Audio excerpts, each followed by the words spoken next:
Narkoba atau nafsa adalah singkatan dari narkotika, psikotropika, dan zat atau bahan adiktif lainnya.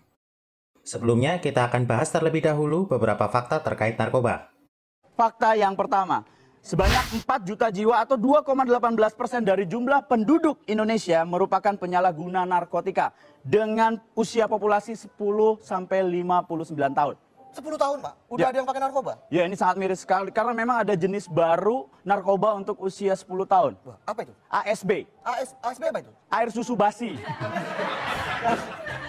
Fakta berikutnya dari jumlah 4 juta tersebut, 1,6 juta tercatat dalam tahap coba pakai, 1,4 juta orang pemakai teratur, dan 943.000 orang merupakan pecandu narkotika.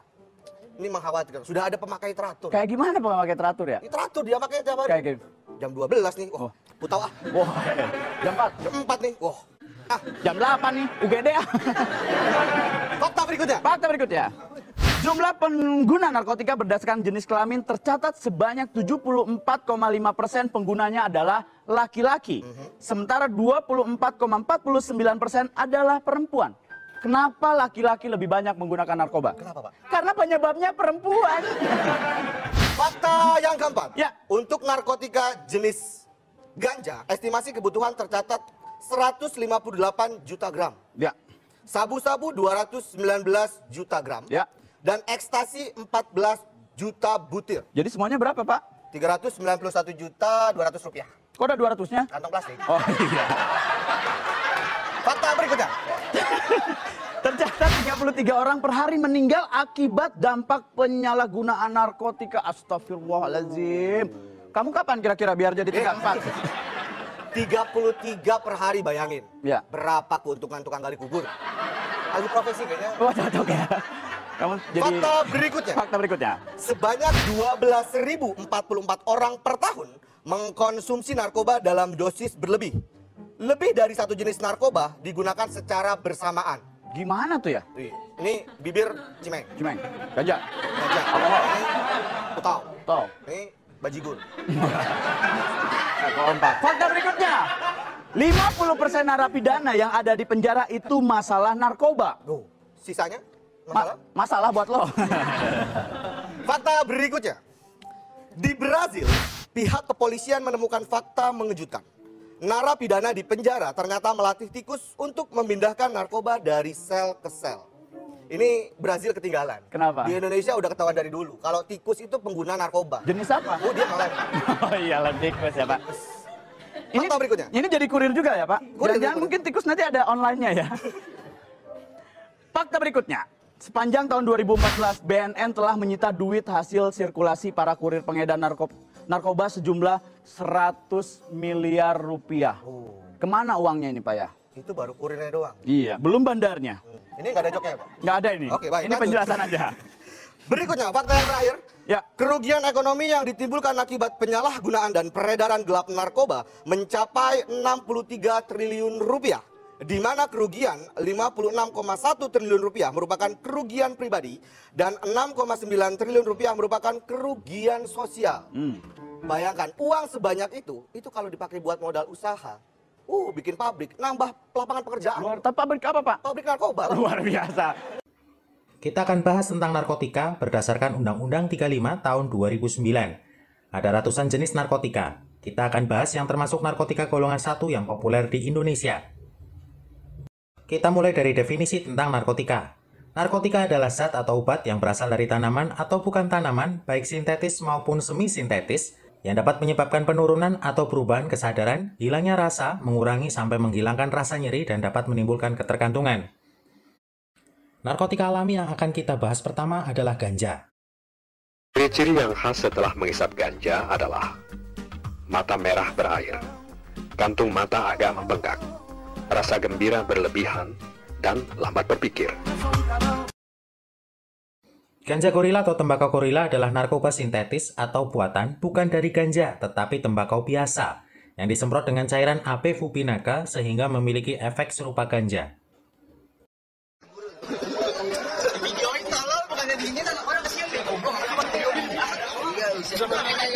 Nama tembakau gorila mencuat sejak diduga digunakan seorang pilot maskapai penerbangan. Pilot tersebut kedapatan mabuk sebelum menerbangkan pesawatnya.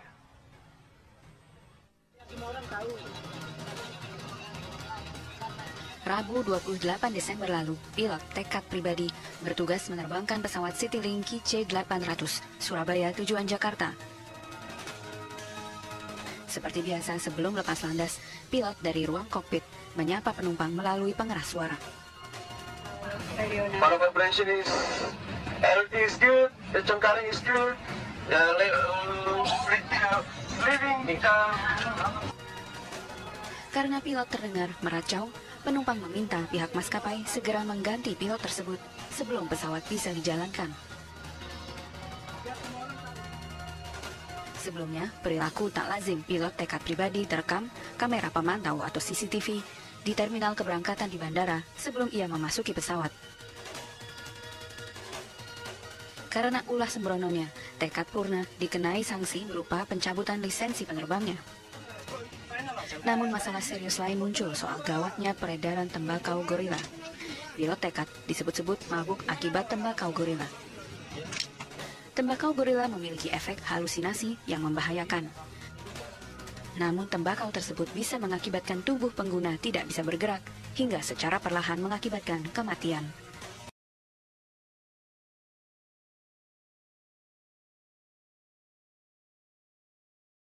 Berikutnya adalah ekstasi yang sebenarnya bernama MDMA atau metilen deoksimetamfetamin berbentuk tablet yang berwarna-warni biasa digunakan di tempat-tempat hiburan. Ciri khusus pemakai ekstasi adalah berkeringat, hilangnya nafsu makan, mual, kekurahan, haus yang berlebihan, rasa gembira yang berlebihan, gampang akrab, bertambahnya rasa percaya diri. Terakhir adalah sabu yang merupakan narkotika sintetis paling populer saat ini, berbentuk kristal seperti serpihan gula batu dengan efek stimulan.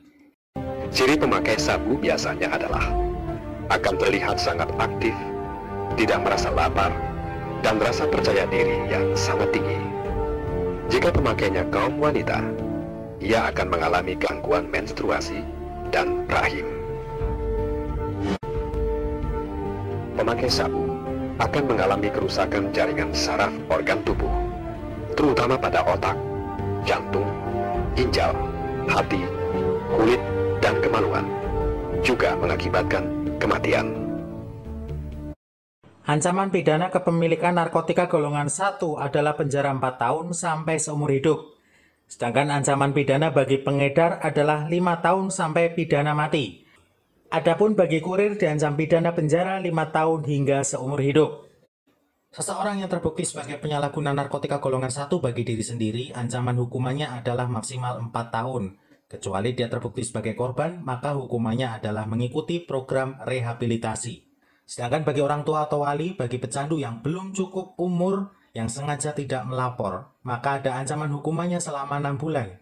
Selanjutnya adalah psikotropika. Psikotropika adalah zat atau obat, baik alamiah maupun sintetis, bukan narkotika, yang berkhasiat psikoaktif melalui pengaruh selektif pada susunan saraf pusat, yang dapat menyebabkan perubahan pada aktivitas mental dan perilaku. Beberapa jenis psikotropika yang sering disalahgunakan, salah satunya adalah alprazolam, sering juga disebut alpras atau zolam, yang sebenarnya adalah obat untuk orang dengan gangguan jiwa. Kemudian juga Riklona, sering disebut dengan Rik, yang sebenarnya adalah obat untuk penderita epilepsi. Ancaman pidana dalam Undang-Undang Nomor 5 Tahun 97 yang pertama adalah maksimal 15 tahun hukuman pidana penjara bagi yang memproduksi dan mengendalikan psikotropika tanpa izin.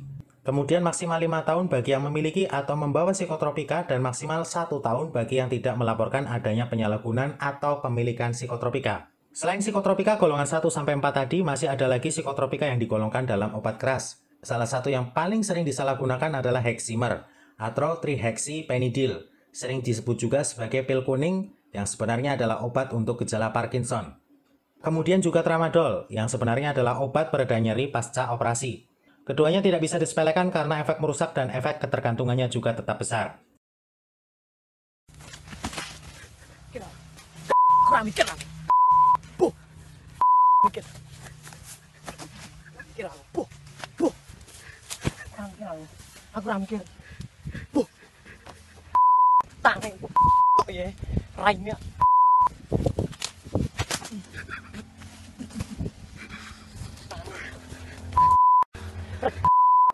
Peredaran obat keras ini juga memiliki sanksi pidana bagi yang memproduksi, mengedarkan sediaan farmasi yang tidak memiliki izin edar.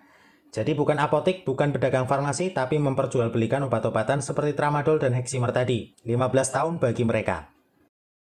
Bahan atau zat adiktif lainnya yaitu bahan selain narkotika atau psikotropika yang bisa menyebabkan ketagihan, kecanduan, atau ketergantungan.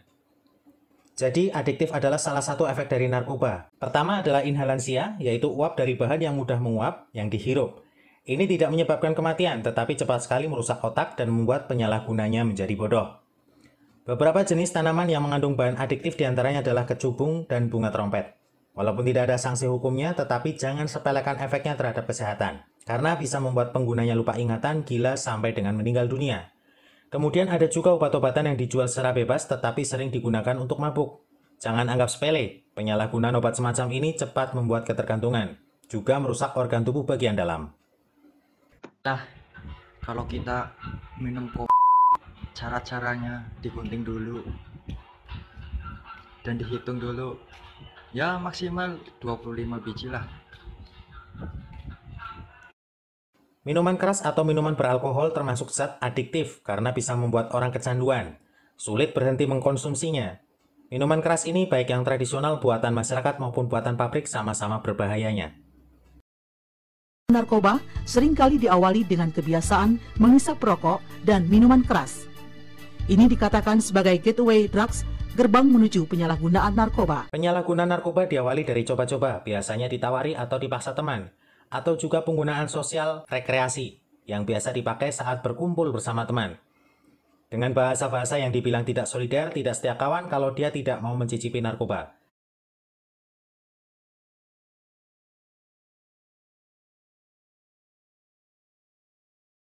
Tidak lama akan sampai pada penggunaan intensif yang sudah berulang-ulang dan mengganggu kehidupan sosial.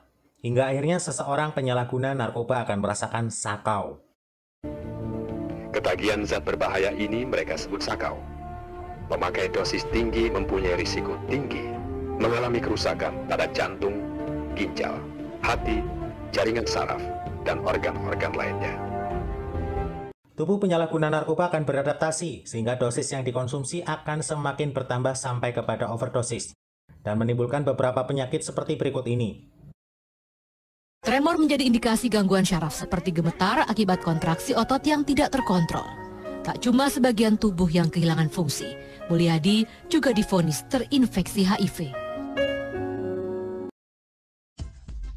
Jerat narkotika dan obat-obatan terlarang memang luar biasa. Di Indonesia, pengguna narkoba pada tahun 2012 diperkirakan mencapai 3,6 juta jiwa. Dari semua pengguna, tidak jarang kemudian terjerumus menjadi pengedar. Dan yang sulit, melepaskan para korban ini dari narkoba. Lantas bagaimana cara menolongnya jika orang terdekat kita menjadi pengguna narkoba? Sebelum kita memutuskan untuk menolong orang, sebaiknya kita memahami masalah yang sedang dihadapinya. Cari latar belakang kenapa ia menggunakan narkoba.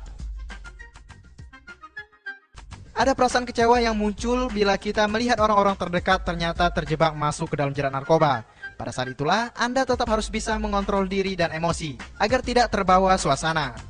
Orang yang kecanduan narkoba tak jarang melakukan tindakan yang impulsif dan merugikan orang di sekitarnya. Bersikaplah lebih tenang, jangan sampai ketidakstabilan emosinya justru membuatnya marah dan menolak Anda. Jangan memaksakan kehendak Anda terlalu keras terhadap mereka. Ketika kita ingin membantu seseorang, hal yang salah adalah kita terlalu memaksa untuk masuk dalam masalah orang tersebut. Bila para pecandu malah mendekati kita untuk mempengaruhi agar turut menjadi pecandu, sebaiknya kita lebih berhati-hati dan secara tegas berkata tidak. Anda juga harus bersikap tegas dan mengatakan tidak pada mereka bila dalam proses rehabilitasi si pecandu tergoda untuk kembali lagi ke narkoba. Kita tidak bisa menolong seorang pecandu sendirian. Kita membutuhkan orang lain, terutama orang-orang yang memiliki keahlian khusus untuk menghadapi pecandu. Ajaklah pecandu agar ia mau menyembuhkan dirinya dari ketergantungan narkoba lewat bantuan pusat-pusat rehabilitasi narkoba. Selalu berikan dukungan moral dan spiritual kepadanya selama ia menjalani rehabilitasi. Bila ada tetangga atau saudara yang menyalahgunakan narkotika, segera bawa ke IPWL untuk direhabilitasi. Untuk rehabilitasi rawat jalan, Klinik Adiksia Medika BNN Kabupaten Banyumas bisa melakukan pelayanan. Sedangkan untuk rawat inap bisa kita rujuk ke Balai Rehab Napsa Satria Baturaden. Mari mulai hidup 100%, sadar, sehat, produktif, dan bahagia tanpa narkoba. Hidup 100%, sadar sehat, produktif, dan bahagia. Sadar akan internal diri dan lebih peka dengan sekitar. Sehat dimulai dari bagian terkecil, pola makan, pola tidur, dan pola hidup yang baik. Produktif dalam segala aktivitas, karya, dan inovatif. Hidup 100% menjadi pilihan untuk mencapai kebahagiaan. Tinggalin yang setengah-setengah. Waktunya hidup 100%.